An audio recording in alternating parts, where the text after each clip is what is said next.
Welcome to the FIFA World Cup 2026. I am your host, and right now, in this moment, on June 20th, 2026, this tournament is alive in a way that nobody could have fully predicted.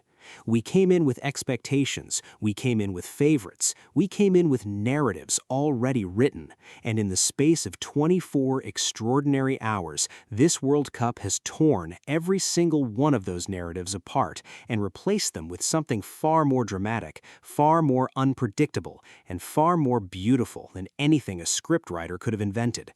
Tonight on this show, the United States are flying and the dream looks unstoppable. Brazil put on a first-half masterclass that left an entire nation breathless. Morocco showed the world exactly why they are one of the most dangerous teams in this competition. And Paraguay, 10 men, 1 goal, 88 minutes of organized, disciplined, heroic defending pulled off a result that will be talked about for years. Stay with me. Every word of what follows is real. Every number is verified. Every story happened. This is the FIFA World Cup 2026, and it has never been more alive than it is right now. Let us start with the story that has the entire host nation buzzing, the story that has filled stadiums and living rooms and sports bars from coast to coast with noise and belief and genuine excitement. The United States of America beat Australia 2-0, and in doing so, they moved to the top of Group D with a perfect 6 points from 2 games. 6 points, 2 wins, 0 goals conceded, on home soil, in front of their own people. If you sat down and designed the perfect start to a World Cup campaign, this is roughly what it would look like. The game itself was a statement from the very first minute. The Americans pressed high from the kickoff, closing down space, winning second balls, forcing Australia backwards and keeping them there. The first goal came in the 11th minute, and it was a goal that captured everything about how this United States team is playing right now. Purposeful build-up play, intelligent movement in the final third, and a finish delivered with the kind of composure that suggests a team that believes completely in what it is doing. The crowd erupted, the stadium shook, and from that moment, Australia were chasing.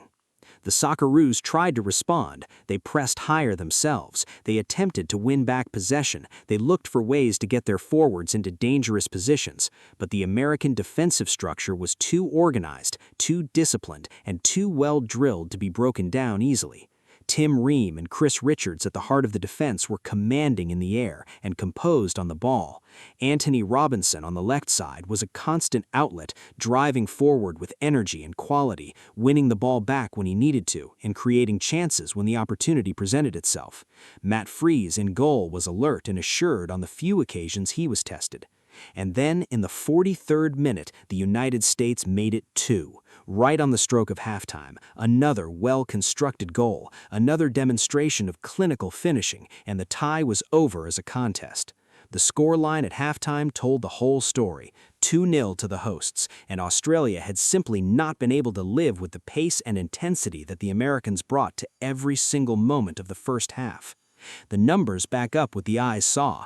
63% ball possession for the United States throughout the 90 minutes, 7 corner kicks won, 8 total shots to Australia's 5, and, perhaps most tellingly, Australia collected 4 yellow cards across the game, a sign of a team that was frustrated, a team that was being stretched and pressured into mistakes, a team that simply could not find a way to impose themselves.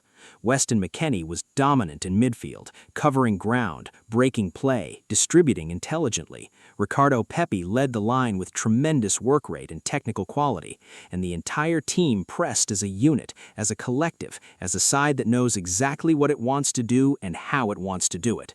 The United States are 6 points, they are top of Group D, they are on home soil, and they are playing some of the most confident, organized, and exciting football of any team in this entire tournament. The dream is not just alive, it is accelerating. But here is where everything gets more complicated. Here is where the FIFA World Cup 2026 shows you its other face, the face of shock, of drama, of the result that makes you put your drink down and stare at the screen in complete disbelief. Because on the same day that the United States were delivering a masterclass in Group D, a different match in that very same group was producing one of the most jaw-dropping, nerve-shredding, heart-stopping results this tournament has seen. Paraguay, 10 men from the 45th minute, beat Turkey 1-0, and they did it by surviving 33 shots. 33! That number needs to be repeated because it is almost incomprehensible. Turkey fired 33 total shots at Paraguay's goal, had 78% possession, won 12 corner kicks, and dominated every single statistical measure of the game from the moment they went behind, and they still lost. The Paraguay goal came in the second minute, before Turkey had even had a chance to settle into their rhythm, before the crowd had fully taken their seats, before anyone had time to process what was happening. Paraguay were ahead.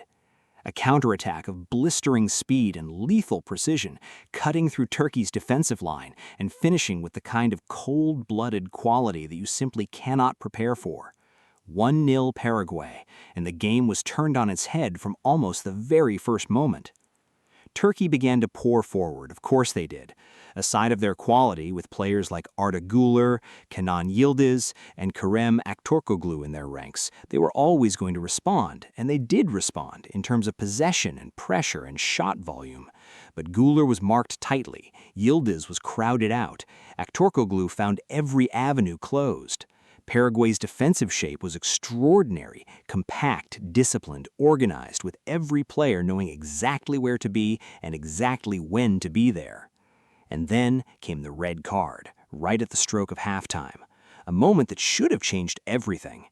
Paraguay reduced to 10 men, Turkey with the entire second half ahead of them. The numerical advantage, the crowd noise, the momentum, everything pointed to a Turkish equalizer. Everything pointed to a Turkish winner. And yet, Orlando Gil in the Paraguay goal was simply magnificent. 5 saves of genuine quality across the 90 minutes, each one at a crucial moment, each one keeping Paraguay's dream alive. Miguel Almiron, the veteran midfielder who has spent his career proving people wrong, ran himself into the ground in front of that defense, closing down, harassing, never giving Turkey a moment of peace on the ball. Julio Enciso was tireless. Diego Gomez showed composure beyond his years. The entire Paraguayan team, all 10 of them, defended as though their lives depended on it. Because in football terms, they did. 33 shots, 1 goal, 0 for Turkey. And at the final whistle, Paraguay celebrated as if they had won the World Cup itself, because in many ways what they achieved tonight was just as remarkable. Turkey are on 0 points from 2 games. Their tournament is in crisis. Paraguay are on 3 points and very much alive. And the message to every team in this competition, including the United States, is clear. No lead is safe, no advantage is permanent. And in the FIFA World Cup 2026, the 33-shot game that ended 0-1 is proof that football will always find a way to surprise you. Now let us cross to Group C and to a match that was decided before most fans had even settled into their seats. Morocco versus Scotland, and the Atlas Lions delivered a performance of such controlled, clinical authority that Scotland simply never had a chance to get into the game. The opening goal came in the 2nd minute, a moment of sharp, incisive attacking play that cut through Scotland's defensive structure before they had time to establish their shape. 1-0 Morocco, and the tone was set immediately. What followed was 90 minutes of Moroccan dominance, 60% ball possession, 12 total shots, 5 corner kicks. Achraf Hakimi at right back was not just a defender, he was an attacking weapon, driving forward with pace and purpose, delivering dangerous crosses and creating chances with every run. Brahim Diaz was the architect in the final third, linking play, finding space, creating problems for Scotland's midfield that they simply could not solve. And Ayoub Bouadi, the young midfielder who has been one of the stories of this tournament, was exceptional again, reading the game with a maturity and intelligence that belied his age. Scotland worked hard, they always work hard, but the truly sobering statistic from this match is that Scotland registered 0 shots on target across the entire 90 minutes, not 1. For 90 minutes of football at the FIFA World Cup, Scotland could not produce a single attempt that troubled Yassine Bounou in the Morocco goal. That is the measure of how complete Morocco's defensive control was, how thoroughly they managed every aspect of the game. Scotland are on 3 points in Group C and are still alive, but they need a significant result in their final group game. Morocco, however, are flying. 4 points, joint top of Group C alongside Brazil, and playing with a kind of confidence and tactical sophistication that made them the story of the World Cup in 2022. They went to the semi-final that year. They are built to go even further this time. The Atlas Lions are awake, and they are hungry. And then there is Brazil, the Seleção, the 5-time world champions who arrived at this tournament with expectation and pressure and the weight of an entire nation's hope on their shoulders, and who responded against Haiti with a first-half performance of such breathtaking quality that by the time the referee blew for halftime, the game was already emphatically completely over. 3 goals before the break, the first in the 23rd minute, the second in the 36th, the third right on the stroke of halftime in the 45th. A 22-minute burst of pure, devastating, beautiful Brazilian football that destroyed Haiti's resistance and sent the watching world a message that the Seleção have well and truly arrived at this World Cup. Vinicius Jr. was extraordinary, playing on the left side, getting in behind the Haitian defensive line with frightening regularity, drawing fouls, creating chances, and causing problems that Haiti simply had no answer for. On the right, Rafinha was just as dangerous, direct, creative, unpredictable, always looking to make something happen. And in the engine room of midfield, Lucas Paqueta and Bruno Guimarães were a partnership of genuine class, controlling tempo, spraying passes, pressing with intensity when possession was lost, and making Brazil almost impossible to play against. Haiti deserve enormous credit for the spirit they showed, particularly in the second half. They registered 8 total shots across the 90 minutes, 4 of them on target, and there were moments where they genuinely tested Alisson in the Brazilian goal. For a team making their mark at this level, against this opposition, that fight and that quality are things to be proud of. But Brazil were simply on a different planet in that first half, and the final score of 3-0 was a fair and honest reflection of the gulf in class. The statistics paint the full picture. 57% possession for Brazil, 9 total shots, 5 on target. And the remarkable detail, 8 offsides. 8 times Brazil's forward line was caught fractionally too early because Vinicius and Rafinha and Cunha were moving at such speed, with such ambition, that they were constantly testing the very edge of what the laws of the game would allow. That is not a team playing cautiously. That is a team playing on the front foot, with aggression and ambition and absolute intent. Endrick came off the bench in the second half and looked immediately dangerous, a teenager with the composure of a seasoned professional, the kind of player who makes you believe that whatever else happens, Brazil's football future is in extraordinary hands. Brazil are on 4 points in Group C, joint top with Morocco, and they are playing the kind of football that makes every other team in this tournament sit up and take notice. So where does all of this leave us? 6 games worth of drama. Stories of dominance and survival, of clinical finishing and heroic defending, of 23rd-minute strikes and second-minute sucker punches. And yet the tournament is still unfolding. Tonight, there is more to come. Netherlands face Sweden in Group F, and this is a heavyweight European clash with real stakes attached to it. Sweden currently lead Group F on 3 points, having already won their opening game. The Dutch come in as favorites, but favorites at this World Cup have already been reminded of what that label is worth. Whoever wins this fixture takes a commanding grip on the group with 1 round of games still to play. And in Group E, Germany against Ivory Coast.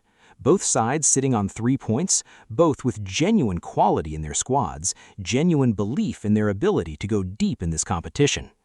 Germany have the structure, the organization, the experience of performing on the biggest stages. Ivory Coast have the pace and the power and the attacking talent to hurt anyone on any given night. This is a direct battle for group leadership, and it is exactly the kind of match that defines what the group stage of a World Cup is about. 2 games, 2 groups, Two sets of stories about to be written, and the FIFA World Cup 2026, which has already given us 3-0 score lines and 33-shot results and second-minute goals and 10-men heroes, is not remotely finished with us yet. The United States are 6 points. The dream is alive. Brazil are brilliant. Morocco are dangerous. Paraguay are miraculous. And somewhere in the days ahead, this tournament will find its next twist, its next shock, its next moment that nobody saw coming. That is the promise of the World Cup. That is the beauty of the game. And that is why no matter what else is happening in the world, we are all still here, watching, waiting, and believing that the next 90 minutes might just be the greatest 90 minutes we have ever seen. I am your host. Stay locked in. The FIFA World Cup 2026 is just getting started, and we will see you right back here for every single moment of it.